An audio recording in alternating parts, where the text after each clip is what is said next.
In 1967, one TV series told audiences that an alien invasion had already begun, and almost no one believed it. There are TV shows you remember because they were popular, and then there are shows you remember because they really got under your skin. For me, The Invaders was that kind of series, unsettling in a way that was hard to explain. No phasers, no friendly robots, no sense that help was on the way. Just one man trying to warn a world that refused to listen.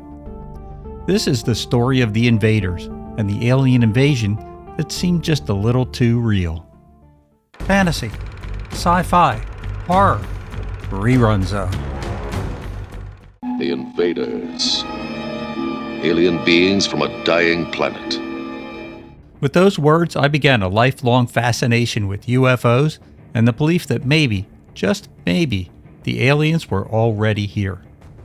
That opening sequence where David Vincent pulls into the deserted diner's parking lot, falls asleep, and is awakened by a craft from another galaxy has been burned into my mind for years. The Invaders didn't just scare the crap out of me. It made alien invasion seem real, like it could really happen. More real than watching Star Trek, Lost in Space, or The Outer Limits. Well, maybe not The Outer Limits, but that's for another video. This show was a Quinn Martin production, the same TV producer who brought us The Untouchables in 1959 and The Fugitive in 1963. But after 4 successful years, The Fugitive was ending its run in 1967 with the capture of the one-armed man, and Quinn Martin, who was born Erwin Martin Cohn, was looking for another winning series to replace it. That's where The Invaders comes in.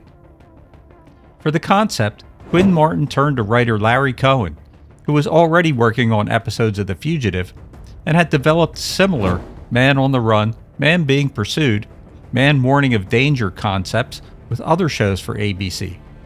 Shows like Branded with Chuck Connors and the failed Coronet Blue that lasted only 13 episodes. With The Invaders, Cohen wanted to try a science fiction twist that echoed The Fugitive's structure. He grew up watching movies like Invasion of the Body Snatchers and Invaders from Mars, and wanted The Invaders to echo the feel of those movies. But Cohen said that his main inspiration actually came from Alfred Hitchcock thrillers like The 39 Steps, Saboteur, and North by Northwest, where the hero knows something dangerous is happening, but no one will believe him. Cohen loved that Hitchcock formula where the protagonist takes the police back to where he witnessed the crime, only to find all the evidence has been removed and everyone denies he was ever there. He wanted heightened paranoia, hidden, dangerous enemies, and a lone protagonist. That's where David Vincent comes in. Vincent is a respected professional architect, trying to convince an unbelieving world that the aliens are already here, and that they want to make the Earth their world.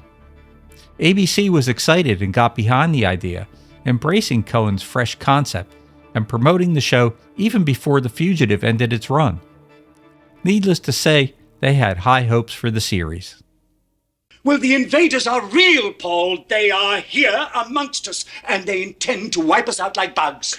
The Invaders premiered as a mid-season replacement in January of 1967, and when it debuted, it followed the typical Quinn Martin series structure.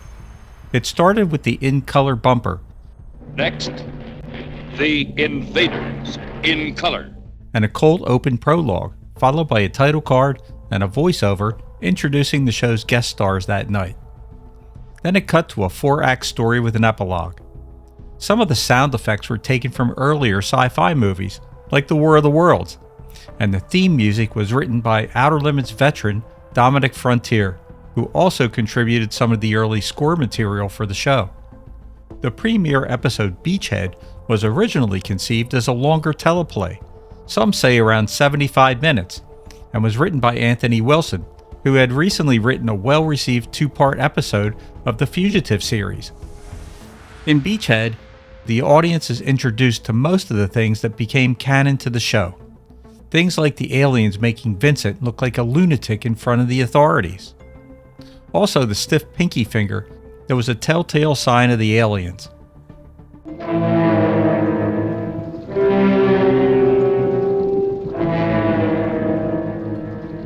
We also have guest star Diane Baker, an alien without the deformed little finger, because not all of them have that mutation. We're also introduced to the heart attack machines. It wasn't until the second episode, The Experiment, that we first see the handheld disc-shaped killing device that induces a cerebral hemorrhage, and the third episode, The Mutation, where we first see how the aliens die by glowing red and vaporizing.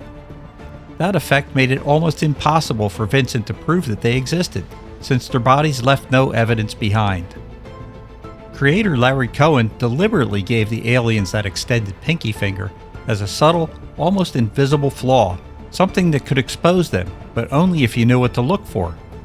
Cohen has said repeatedly that the Invaders was rooted in Cold War paranoia, particularly the fear culture of the McCarthy era, when accusations alone could destroy careers and lives. The deformed finger worked as a visual metaphor for that mindset. The idea that enemies might be hiding in plain sight, and that a single supposed tell was enough to mark someone as dangerous. Cohen had already explored similar themes of witch hunts and manufactured suspicion in earlier work, and the Invaders gave him a perfect framework to do it again, under the cover of science fiction. To the network, the pinky was just a strange alien detail, but to Cohen, it was social commentary quietly woven into the show, which is exactly how a lot of 1960s television managed to save more than it appeared to on the surface. The episode was then cut to fit the show's 60-minute time slot, and producer Alan Armour later said that in its original form, it was the Invaders' finest and subtlest effort. The deleted footage was only ever shown once in 1969 at the Museum of Modern Art, and sadly, has never been shown again. It's unknown whether the footage still exists at all.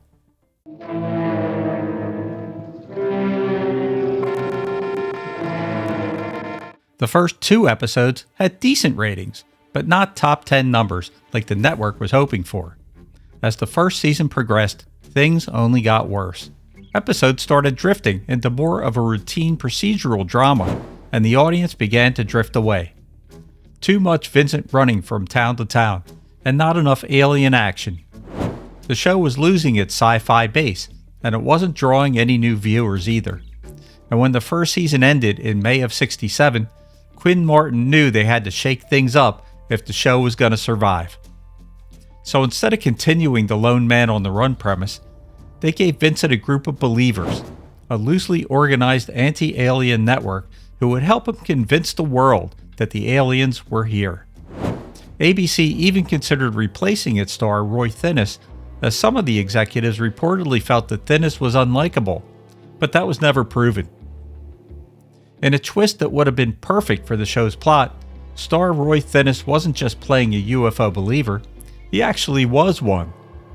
Thinnes took the role so seriously that he attended UFO conventions and even claimed to have spotted a flying saucer with his wife shortly before the series premiered. Producer Alan Armour later recalled having to ask director Paul Wenkos to stop making jokes about flying saucers on the set because it upset Thinnes, who genuinely believed in the show's premise.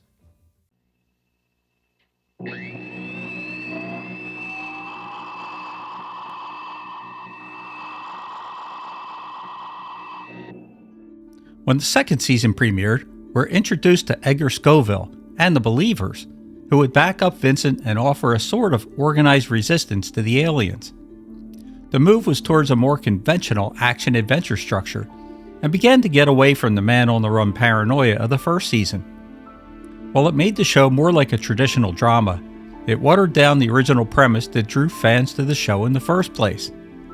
The result was the series started losing many of its remaining fans. As usual, the execs thought they knew better than the fans, and instead of just telling great stories about a lone man on the run against an alien takeover, they decided by committee to interfere and completely change the dynamics of the show. By the middle of the second season, Vincent had become the resistance leader of the Believers group, and it was basically a show more about politics and a developing war between humans and aliens. Vincent would coordinate operations, share intelligence, and use special equipment supplied by allies like Edgar Scoville. The second season wasn't a total loss, however, with some outstanding episodes like The Peacemaker and the series finale Inquisition, which gave the show a pre-X-Files feel, involving government witch hunts, captured aliens, and diplomatic feelers from an underground group of the Invaders.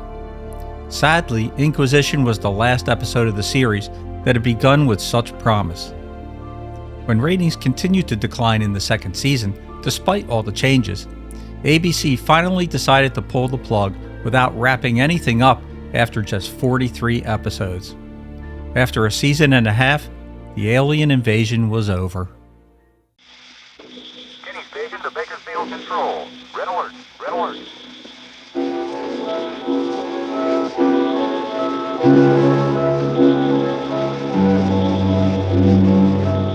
Quinn Martin ran things differently. His production company operated like a factory, with highly compartmentalized departments that rarely interacted. Unlike other TV producers who oversaw everything, Martin had separate teams handling pre-production, post-production, casting, and editing, and the producer rarely even saw a cut of the picture or participated in dubbing or scoring. Producer Alan Armour described Martin as a benevolent despot who paid well and gave people free rein if they knew what they were doing, but who also made sure everyone knew that QM Productions was a one-man show. As producer Anthony Spinner put it, if it was a hit, it was Quinn Martin's hit. If it was a failure, it was everybody else's. In a later interview, star Roy Thinnis recalled being shocked when the series was canceled, saying that it happened during a hiatus and suddenly everything was canceled. He thought it was a political decision, with another Quinn Martin show, 12 O'Clock High, being canceled at the same time, despite the Invaders having what he thought were fairly respectable ratings. Even after the show was canceled, ABC continued to show repeats throughout the summer rerun season in the US and overseas, and it still shows up now and then on nostalgia networks like MeTV. Chris Carter later acknowledged the show's legacy by casting Roy Thinnis in The X-Files, where he played Jeremiah Smith, an alien-human hybrid clone with healing and shape-shifting abilities working against an alien invasion plan. Fitting. Although Carter was mainly influenced by the 70s series Kolchak the Night Stalker, The Invaders is most definitely a stylistic forerunner to his highly successful series The X-Files. The Invaders never gave us comfort. It never wrapped things up neatly or promised that everything would be okay in the end. David Vincent kept searching, kept warning, and kept being ignored. And maybe that's why the show still lingers, because it understood something most television didn't at the time. That fear doesn't always come from explosions or monsters. Sometimes it comes from knowing the truth and realizing that no one else believes you. For those of us who watched it back then, The Invaders wasn't just entertainment. It was a feeling, a quiet unease that followed you after the TV was turned off. Maybe that's why, after all these years later, that it still works. Because the most unsettling stories aren't about what's out there in the sky. They're about what might already be here, hiding in plain sight. This is Rich from Rerun Zone. Thank you so much for watching, and have a good night.